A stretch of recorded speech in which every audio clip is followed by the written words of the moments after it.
J'ai appris à mes dépens que dans ce monde, l'amour ne rime pas toujours avec la loyauté. Je m'appelle Lucas, j'ai 32 ans et je vis à Montreuil, en banlieue parisienne.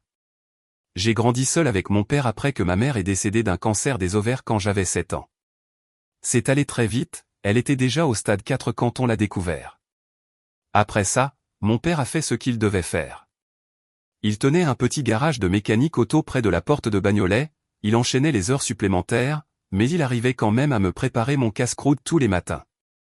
Il rentrait couvert de cambouis, crevé de fatigue, et me demandait toujours comment s'était passée ma journée. Cet homme ne savait pas ce que c'était que d'abandonner. Je n'étais pas un gamin turbulent. Je faisais profil bas, je travaillais, je restais dans mon coin. L'école n'était pas facile, mais je ne causais pas de problème. Les filles n'étaient pas vraiment dans mes pensées. Après ce qui était arrivé à ma mère, j'avais l'impression que l'amour avait une date de péremption. Je n'ai jamais imaginé que le long terme était pour moi. Après le lycée, je n'ai pas fait de grandes études, je n'en avais pas les moyens et ça ne m'intéressait pas. J'ai fait un BTS en logistique et je me suis lancé dans le transport. J'ai commencé au standard téléphonique, puis j'ai gravi les échelons. J'ai accepté toutes les sales besognes que personne ne voulait, juste pour prouver que j'en étais capable. À 30 ans, j'étais responsable des opérations dans une grande entreprise de logistique à La Défense.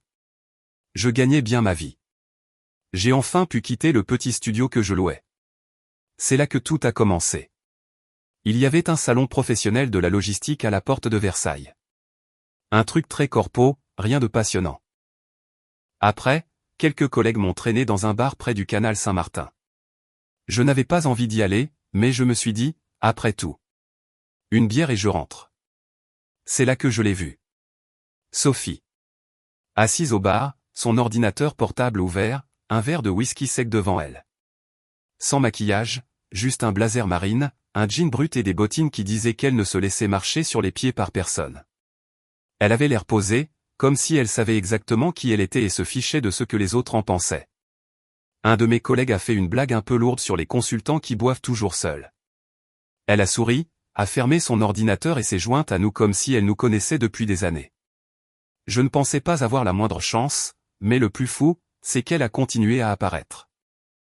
Petite parenthèse avant de continuer, dites-moi depuis quelle ville ou quel pays vous m'écoutez. Elle passait au bureau, déposait un café, m'envoyait des mêmes idiots. Pas insistante, juste présente. C'était étrange au début, nouveau pour moi. Mais j'ai commencé à attendre ces moments avec impatience. Et pour la première fois de ma vie, je me suis surpris à espérer que l'amour, cette fois, pourrait peut-être durer. On ne s'est pas précipité. Ça a commencé par des choses simples.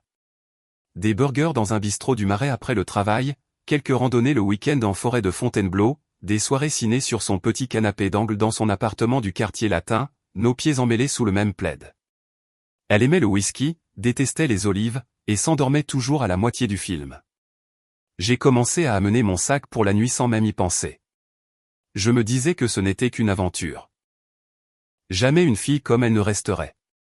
Sophie venait de la grande bourgeoisie de Neuilly-sur-Seine, vieille maison en pierre meulière, femme de ménage, carte de vœux dorée à leur fin, lycée privé prestigieux, stage de tennis, rallye mondain.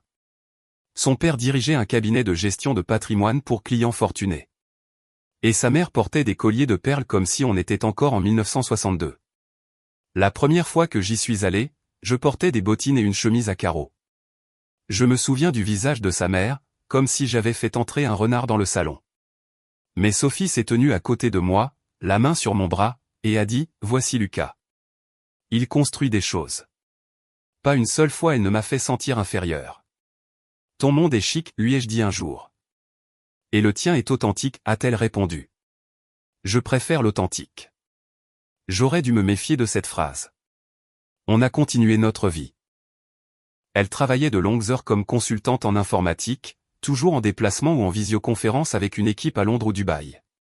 Moi, je gérais des plannings de livraison et des chauffeurs qui ne comprenaient rien aux fuseaux horaires.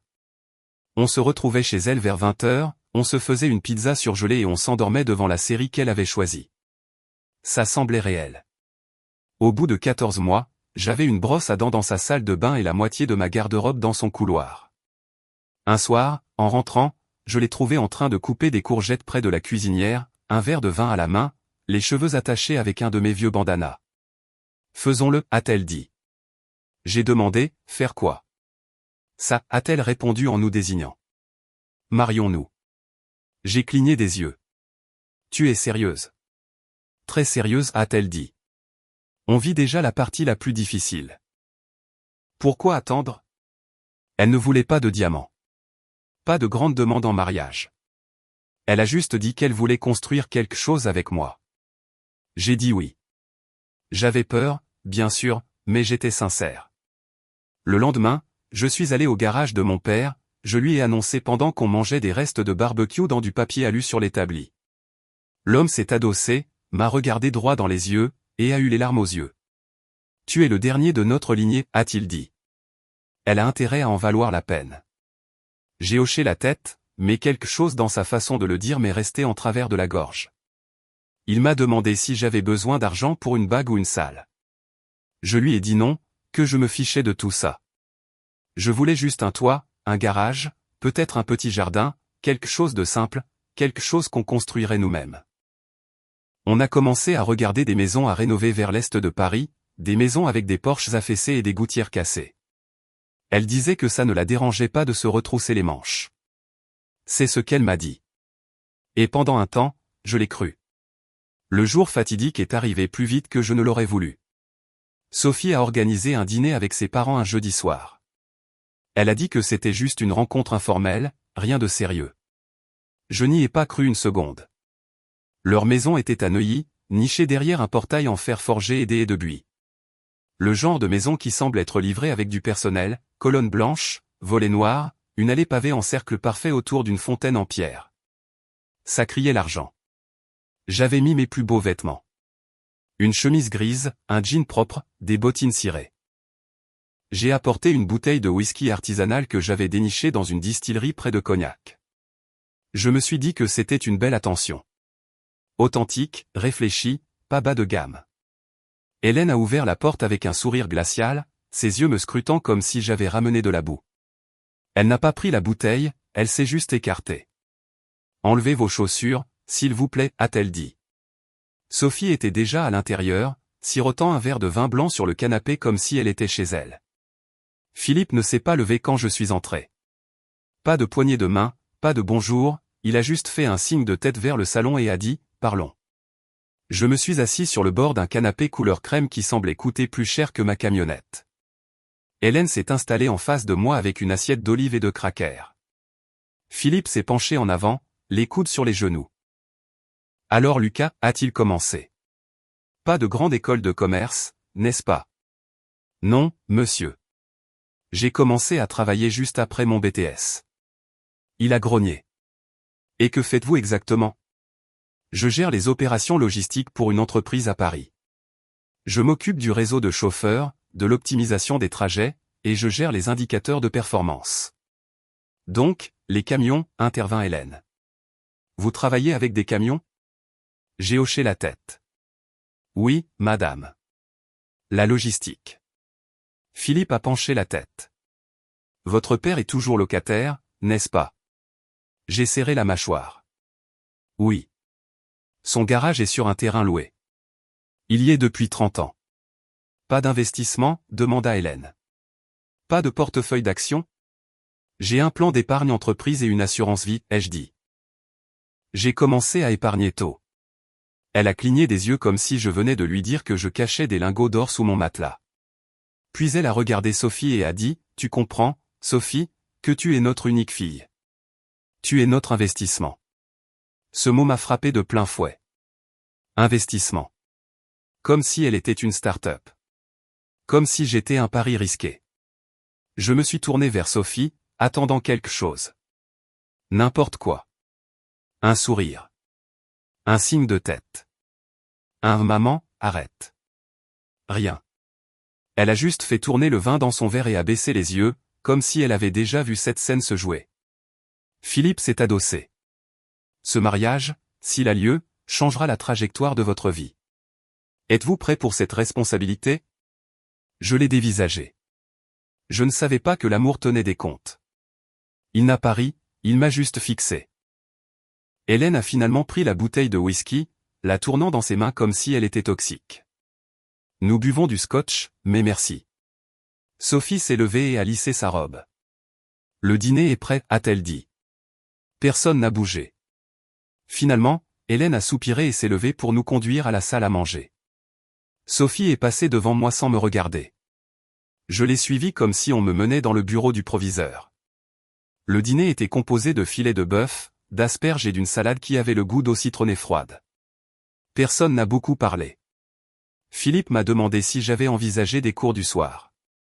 Hélène n'a rien dit, mais elle n'arrêtait pas de jeter des coups d'œil à mes mains, calleuses, marquées par des années passées sous les capots et les moteurs. Sophie n'a pas ouvert la bouche, sauf pour manger. En partant, Philippe a dit « Nous vous recontacterons ». Comme si c'était un rendez-vous d'affaires. Hélène ne nous a pas accompagnés à la porte. Dans la voiture, j'ai attendu que Sophie dise quelque chose, n'importe quoi. Elle a juste bouclé sa ceinture et allumé la radio. On est rentré à son appartement et on n'a pas parlé pendant les 10 premières minutes. Elle a enlevé ses chaussures, a pris une bouteille de blanc dans le frigo et s'est assise sur le canapé comme si de rien n'était. Je suis resté debout dans la cuisine, les clés encore à la main. Ils m'ont pratiquement dit que je n'étais pas assez bien pour toi, ai-je lâché. Elle n'a même pas levé les yeux. Ils sont juste de la vieille école. De la vieille école ? J'ai ri nerveusement. Ils m'ont interrogé, Sophie. Comme si je demandais un prêt à la banque. Ils ne te connaissent pas encore. J'ai contourné le bar. Tu as entendu ce que ta mère a dit. Tu es notre investissement. C'est comme ça qu'ils te voient. Et moi ? Je suis quoi ? Un risque ? Elle a expiré lentement. Ils ne sont pas habitués à des gens comme toi. Pour la première fois, j'ai senti qu'elle prenait leur parti plutôt que le mien. Je me suis figé. Des gens comme moi. Elle a hésité trop longtemps. Tu veux dire la classe ouvrière ? Prolo, sans héritage, sans carte de membre d'un cercle privé. Elle n'a pas répondu, se contentant de siroter son vin. Et ce silence a tout dit. L'organisation du mariage est devenue un travail à plein temps. Mais pas pour nous. Hélène a détourné la liste des invités, a fait appel à son organisatrice d'événements, a réservé un lieu de réception guindé sans nous demander notre avis. Elle a dit que les mariages rustiques étaient mignons pour Instagram, mais pas appropriés pour une femme du rang de Sophie. Elle a choisi un traiteur qui facturait au brin de persil. Elle m'a envoyé un email passif-agressif à propos des chaussures de mon père après avoir vu une photo de nous au brunch de fiançailles. Peut-être que votre père pourrait investir dans une tenue de cérémonie, disait le message. Sophie a juste dit que c'était son ton habituel. Chaque fois que j'abordais le sujet, Sophie balayait mes inquiétudes d'un revers de main. Ils finiront par s'y faire. Ça ne vaut pas la peine de créer des histoires. Laisse tomber. Elle disait toujours ça comme si c'était moi qui cherchais les ennuis. J'attendais qu'elle se rebelle, qu'elle me défende, qu'elle dise quelque chose. Mais elle les laissait simplement tout diriger. Un soir, j'étais sous une voiture avec mon père, en train de changer une durite d'essence. Du cambouis dans les cheveux, les doigts écorchés, la musique de la radio du garage en fond sonore. Il m'a tendu un chiffon et s'est assis sur une caisse à côté du cric. Elle a l'air intelligente, a-t-il dit. Polie, aussi. J'ai attendu. Mais il y a un truc qui cloche, a-t-il ajouté. Cette maison, tout ce milieu, ça ne ressemble pas à ton monde. Je n'ai pas répondu. J'ai continué à m'essuyer les mains. Il s'est penché en arrière. Tu es sûr qu'elle t'épouse toi, ou qu'elle cherche juste à leur échapper? J'ai levé les yeux. Parce qu'il y a une différence, a-t-il dit. L'un, c'est de l'amour, l'autre, c'est de la convenance. J'ai serré le dernier boulon et je suis sorti de sous la voiture. Je ne sais pas, ai-je dit. Peut-être les deux. Il n'a pas insisté, il a juste hoché la tête une fois et m'a tendu une bière du frigo dans le coin. On est resté assis en silence, ce genre de silence qui en dit plus que les mots. C'est la première fois que je me suis vraiment demandé si je n'étais pas allé trop loin. Le lendemain soir, c'était le dîner de répétition. Au cercle privé d'Hélène et Philippe, bien sûr. Grande colonne de pierre, voiturier, un groupe de jazz jouant dans le salon comme si on recevait le Premier ministre. Je me suis garé derrière mon père. Il est sorti de sa camionnette, portant son plus beau pantalon en toile, un polo bien repassé et des mocassins propres. Fraîchement rasé, les cheveux peignés, il avait l'air bien, solide. Hélène l'a repéré de l'autre bout de la pièce et lui a lancé le genre de regard qu'on réserve à quelque chose de collé sous sa chaussure. De haut en bas, ses yeux s'attardant sur le polo comme s'il était taché, ce qui n'était pas le cas. « Merci d'être venu » a-t-elle dit d'un ton plat, bougeant à peine les lèvres.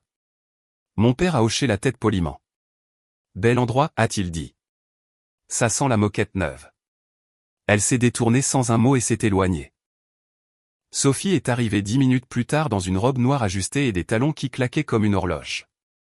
Elle m'a embrassé sur la joue, m'a demandé si j'étais prêt pour le cirque. « Tu veux dire le dîner ?» ai-je demandé. Elle a ri, sans répondre. On nous a installés à une longue table de banquet sous un lustre qui semblait coûter plus cher que la camionnette de mon père. Les serveurs ont apporté du confit de canard comme si c'était un plat de tous les jours. Tout le monde souriait trop fort. Les conversations semblaient forcées, comme si personne ne savait de quoi parler à moins que ça ne concerne les fonds spéculatifs ou les accords mets et vins.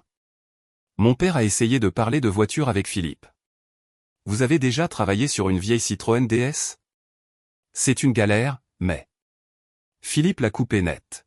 « Je loue les miennes. Je ne suis pas très bricoleur. » Une demi-heure plus tard, pendant les discours, Philippe s'est levé avec une coupe de champagne et ce sourire crispé de politicien. « Nous sommes ravis que Sophie ait trouvé quelqu'un avec qui elle s'entend bien » a-t-il dit. C'est toujours encourageant de voir une ascension sociale par le mariage. Des rires, légers, nerveux. Mon estomac s'est noué. J'ai regardé Sophie, attendant, la suppliant, sérieusement, dis quelque chose. Remets les choses au clair. Montre-moi que je ne suis pas fou. Elle a trinqué avec lui en souriant, sans même scier. Après le dessert, je lui ai pris la main et je l'ai entraîné dehors sur le parking. Il faisait froid, le ciel était plein d'étoiles et ma poitrine était en feu. Je crois que je vais tout annuler, ai-je dit. Elle s'est figée. Pardon ? Je suis très sérieux. Ton père vient de dire à toute une salle que je suis une promotion pour toi, comme si j'étais une sorte d'avancement de carrière. Il ne le pensait pas comme ça, a-t-elle dit. Si, c'est exactement ce qu'il voulait dire. Elle a croisé les bras. C'est juste une soirée, Lucas. Ne réagis pas de manière excessive. Je l'ai fixé. Alors c'est ça ta réplique maintenant ? Laisse tomber encore une fois.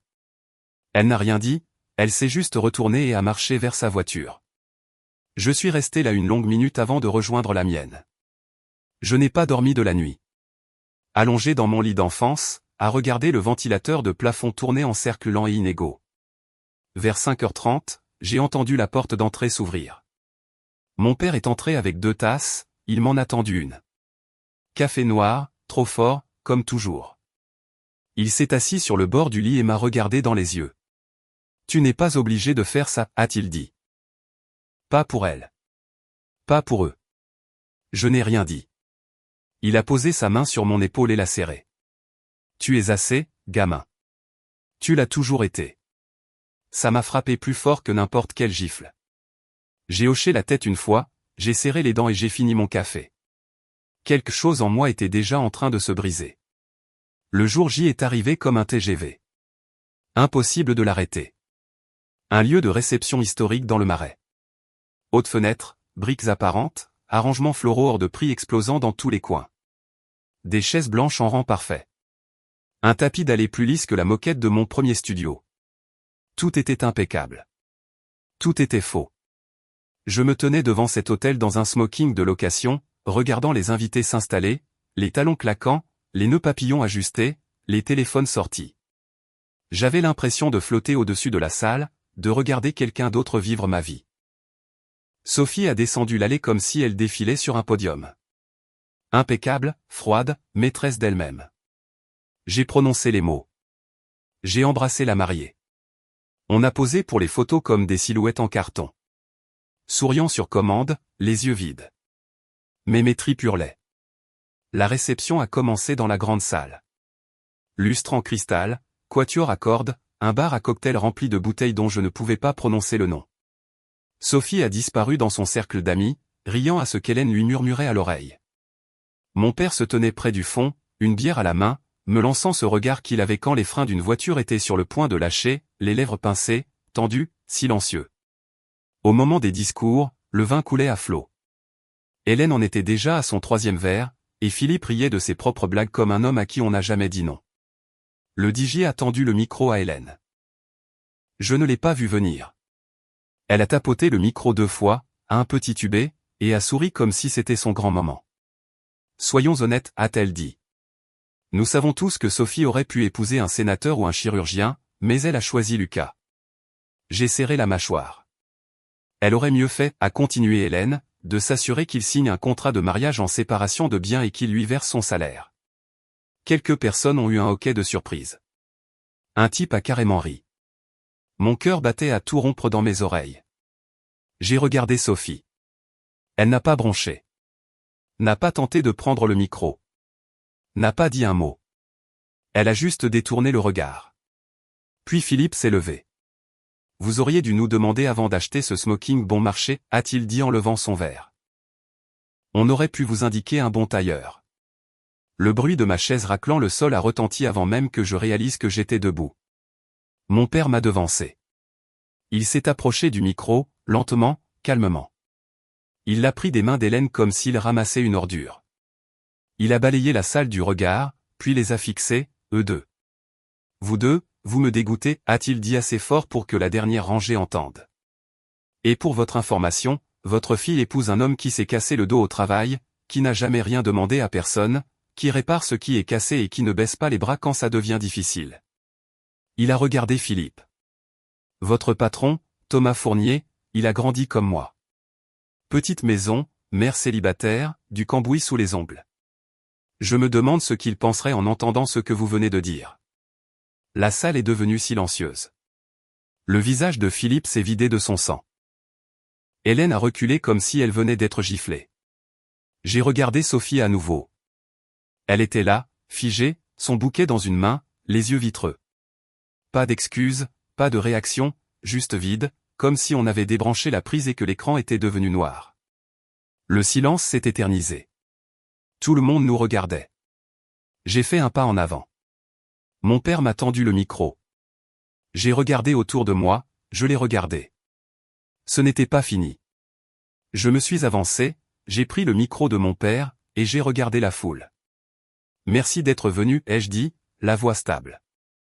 Mais ce mariage est terminé. Des exclamations. Des fourchettes qui tombent.